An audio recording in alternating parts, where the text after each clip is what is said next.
এটা হলো একটা $100 মিলিয়ন মেগা ম্যানশন, আর এটা হলো সম্ভবত মানুষের তৈরি সব থেকে লাক্সারিয়াস হাউস।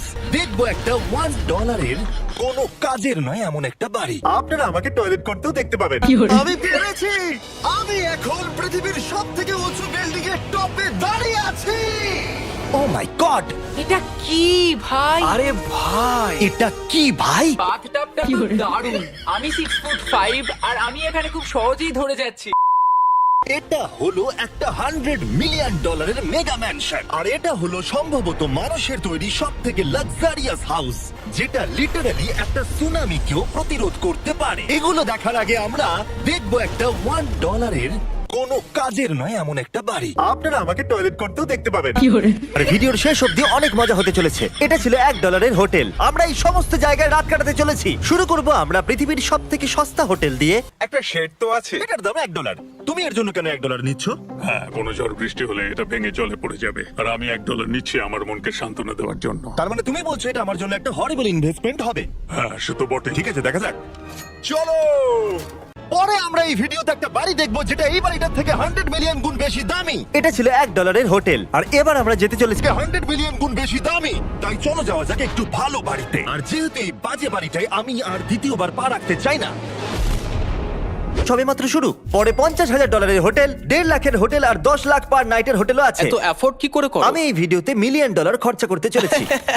তাহলে এটা ছিল $10,000 হোটেল। এরপরে আছে $50,000 একটা সুন্দর আর প্রাইভেট আইল্যান্ড, আর একটা $50 বাস। আমি ভাবতেও পারিনি এতগুলো ফিচার্স পাওয়া যাবে $1 মিলিয়ন। ও, এই বাড়িটা আমার দারুণ। এরকম বাড়ি থাকলে অনেকগুলো বন্ধুকে আমি বাড়িতে ডেকে নিতাম। সব মিলিয়ে দেখতে গেলে মজা করার জন্য এটা একটা খুবই ভালো বাড়ি, কিন্তু আমাদেরকে দেখতে হবে সব থেকে দামি বাড়িগুলো। তাই জন্য এবার আমরা দেখতে চলেছি $15 মিলিয়ন হাউস। দাঁড়াও, এটা কি? ও মাই গড, এটা কি ভাই? আরে ভাই, এটা কি ভাই? এই বাড়িটা অনেকটা GTA গেমের বাড়িটার মতো দেখতে। এই ভিউটা তো দুর্দান্ত। যেটার কথা বলছিলাম, আমরা এখন আছি $1 মিলিয়ন বাড়িতে। তার মানে আমাদেরকে মিলিয়নিয়ার হতে হবে এই বাড়িটা কেনবার জন্য। দেখা যাক মিলিয়নিয়াররা কিভাবে থাকে। আমি প্রথমে যেটা বলতে চাই, এটা আমার বাড়ির থেকে অনেকটাই বড়। বাথটাবটা তো দারুণ। আমি 6'5" আর আমি এখানে খুব সহজেই ধরে যাচ্ছি। আর মেন হাউসে অনেকগুলো লিভিং রুম রয়েছে, কিন্তু এইটা এই প্রপার্টির সব থেকে দারুণ লিভিং রুম। এটা তো অনেক বড়। এটা আবার কি? Oval office. আর আমি মিথ্যে বলবো না, এই বাড়ির সব কটা ঘরই দারুণ। কিন্তু যদি আমি এই বাড়িটাকে কোনোদিনও কিনি, তাহলে আমি এই বিল্ডিংটাকে ছেড়ে কোনোদিন কোথাও যাব না। এটা দারুণ। এই বাড়িটা বানিয়েছে তার বুদ্ধি খুবই ভালো। এবার একটা মাস্টার বেডরুম, তার সাথে একটা দারুণ ভিউ। কার এদিকে এসো। এইটাই শেষ নয়, কারণ পরের বিল্ডিং এ একটা গ্যারেজ রয়েছে যেখানে অনেকগুলো দুর্দান্ত গাড়ি রয়েছে। এটা সেই ভিডিও গেমের একটা গ্যারেজের মতো। বাপ রে, এখানে তো কতগুলো ল্যাম্বরগিনি রাখা। এটা অ্যাডাল্টদের জন্য ওই ক্যান্ডি গাড়িটাকে স্টোর। এখানে দারুণ জিনিস হলো আর একটা কার গ্যারেজ রয়েছে। আমার পিছনে রয়েছে বুর্জ খলিফা, পৃথিবীর উচ্চতম বিল্ডিং। আর এই এক্সপেরিয়েন্সটা করতে আমি এই বিল্ডিং এর একেবারে টপে যাব। এই 2700 ফিট উঁচু বিল্ডিং এর একেবারে টপে পৌঁছানোর জন্য প্রথমে আমাকে 160 তলা অবধি লিফটে করে যেতে হবে, আর তারপরে যে 900 ফুট আরো বাকি থাকবে সেটা সিঁড়ি দিয়ে ওঠা ছাড়া আমার কাছে আর কোনো উপায় নেই। এটা অনেকটাই উঁচু। উফ, আমি পেরেছি। আমি এখন পৃথিবীর সব থেকে উঁচু বিল্ডিং এর টপে দাঁড়িয়ে আছি। এটা অসাধারণ।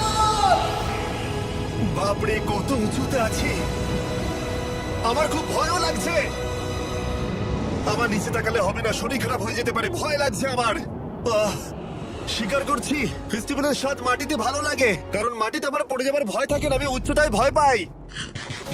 যখনই আমি আমার কোনো ভয়ের সম্মুখীন হয়েছি, তখন সেটা আমাকে অনেক কিছু শিখিয়েছে এবং মজাও দিয়েছে। এটা করে আমি খুব খুশি হয়েছি। তোমাদেরকেও বলবো, কমফোর্ট জোনের বাইরে এসো, এমন কিছু করো যেটা তুমি সাধারণত করো না। তাতে তোমরা অনেক কিছু শিখবে আর মজাও পাবে। দেখার জন্য ধন্যবাদ। আশা করবো এই ভিডিওতে আমাদের পরিশ্রম তোমাদের ভালো লেগেছে। সবাইকে আই লাভ ইউ।